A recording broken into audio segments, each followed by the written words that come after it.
This episode is brought to you by La Quinta by Wyndham. Your work can take you all over the place, like Texas. You've never been, but it's going to be great because you're staying at La Quinta by Wyndham. Their free Bright Side breakfast will give you energy for the day ahead. And after, you can unwind using their free high-speed Wi-Fi. Tonight, La Quinta. Tomorrow, you shine. Book your stay today at lq.com. At Evernorth Health Services, we believe costs shouldn't get in the way of life-changing care, and we're doing everything in our power to make it possible. Behavioral health solutions that also keep your projections at their best? It's possible. Pharmacy benefits that benefit your bottom line? It's possible. Complex specialty care that cares about your ROI? It's possible. Because we're already doing it. All while saving businesses billions. That's Wonder made possible. Learn more at evernorth.com/wonder. This is Optimal Living Daily, episode 3189, Feeble Excuses, by Steve Pavlina of stevepavlina.com. And I'm your narrator, Justin Malik. I read to you every single day of the year from the best articles and blogs I can find to help both you and me have a bit more inspiration, motivation, and happiness in our day. And this is all with permission from the authors, of course. So with that, let's get right to it as we optimize your life. Feeble Excuses, by Steve Pavlina of stevepavlina.com. Excuses are lies we tell ourselves to avoid dealing with unpleasant truths. But as long as we buy into those excuses, we can never move past them. Instead of addressing the underlying problem, we merely hide the symptoms. One of the most important steps in personal growth is to uproot excuse making and confront the real issues behind the excuses with consciousness and courage. Here are some of the most common excuses and their underlying truths. Number 1, I don't have enough time. Whenever you hear yourself making this statement, you know deep down it isn't the truth. The real truth is that you haven't made that which you supposedly lack time for important enough. You're really saying, that just isn't important enough to me. I don't have time to exercise. I don't have time for a relationship.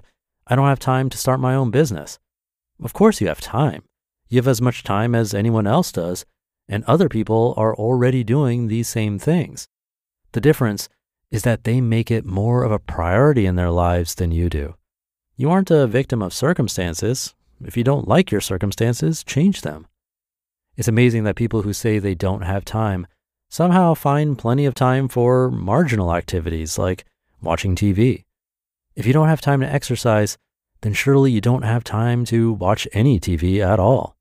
Such people are really saying that exercise simply isn't important enough to them. It's easier to blame the problem on a lack of time, but the real problem is a lack of will. Number 2, I don't know how. This is one of the feeblest excuses of all. I don't know how to make a website. I don't know how to write well. I don't know how to get a better job. Are you capable of learning? Did you stop after learning to crawl, complaining, I don't know how to walk? The truth behind I don't know how is I'm unwilling to learn. In other words, you have to admit that you're lazy. And number 3, I don't have the money. If there's something you want, I don't have the money is no excuse for not getting it. You can always earn the money or find a way to get the item at reduced cost. The truth behind I don't have the money is I don't want it badly enough. Earning the money you need is only a matter of time, and we already know that not having enough time is no valid reason for giving up, nor is not knowing how to earn the money. If you want to buy something out of your price range, you're fully capable of setting it as a top priority and then putting in the time to learn how to earn enough to acquire the item. Don't let excuses run your life. If you catch yourself using one of these lines, immediately replace it with a statement of the real truth. At first, that truth may seem uncomfortable. It's easier to say, I don't know how, than it is to say, I'm unwilling to learn.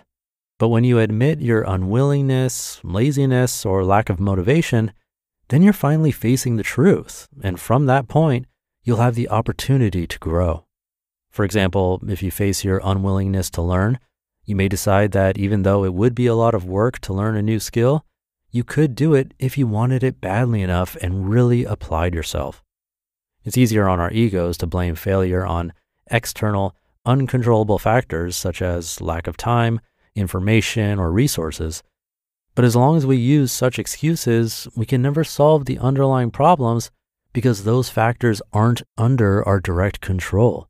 We need to invert our excuses and look beneath them to find the internal causes that we can control. What we can control, we can improve. We can't control time, but we can control how we prioritize the actions that fill that time. We can't control information, but we can control what we choose to learn as well as how much effort we devote to learning. We can't control money, but we can choose to undertake more effective income-producing activities. So by controlling the factors that are within our control, we can create as much time, information, and resources as we desire. Don't let your ego get in the way of your growth. Muster the courage to face the truth instead of making excuses. Only when you admit the truth do you gain the power to do something about it. If you admit your laziness, you can work on that. If you admit your lack of motivation or skill, you can work on those too. But you're powerless to work on time, information, or money directly.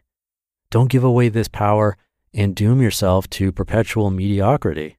Shoot down your excuses, face the bitter truth, and start taking the steps necessary to change in the direction you want to go. You just listened to the post titled Feeble Excuses by Steve Pavlina of stevepavlina.com, and I'll be right back with my commentary. This episode is brought to you by Shopify. Whether you're selling a little or a lot, Shopify helps you do your thing, however you cha-ching. From the launch your online shop stage, all the way to the we just hit 1 million orders stage. No matter what stage you're in, Shopify's there to help you grow. Sign up for a $1 per month trial period at shopify.com/special offer, all lowercase. That's shopify.com/special offer. Thank you to Steve. A bit of tough love on this one, which could be hard to swallow. But there was a quote in there that I liked. He said, "It's easier on our egos to blame failure on external, uncontrollable factors such as lack of time, information, or resources. But as long as we use such excuses, we can never solve the underlying problems because those factors aren't under our direct control." It's hard to argue with that one. I know I've read some stuff about external versus internal locus of control. That's where people tend to blame shortcomings on external things, but then if they have a win, they will credit it to internal things. It's funny how the mind does that. And sometimes we can get stuck in the external locus of control, sort of victimizing ourselves and getting stuck thinking that everyone else is luckier than we are. But you'll probably find that the happiest and most successful are the ones who are taking control of everything they possibly can. It reminds me of the age-old popular quote known as the Serenity Prayer, which says, "Grant me the serenity to accept the things I cannot change, the courage to change the things I can, and the wisdom to know the difference." It's powerful words. Hopefully we can keep this in mind as we go about our day and week. But that should do it for today. Thank you for being here and listening every day. Have a great rest of your day, and I'll see you tomorrow where your optimal life awaits.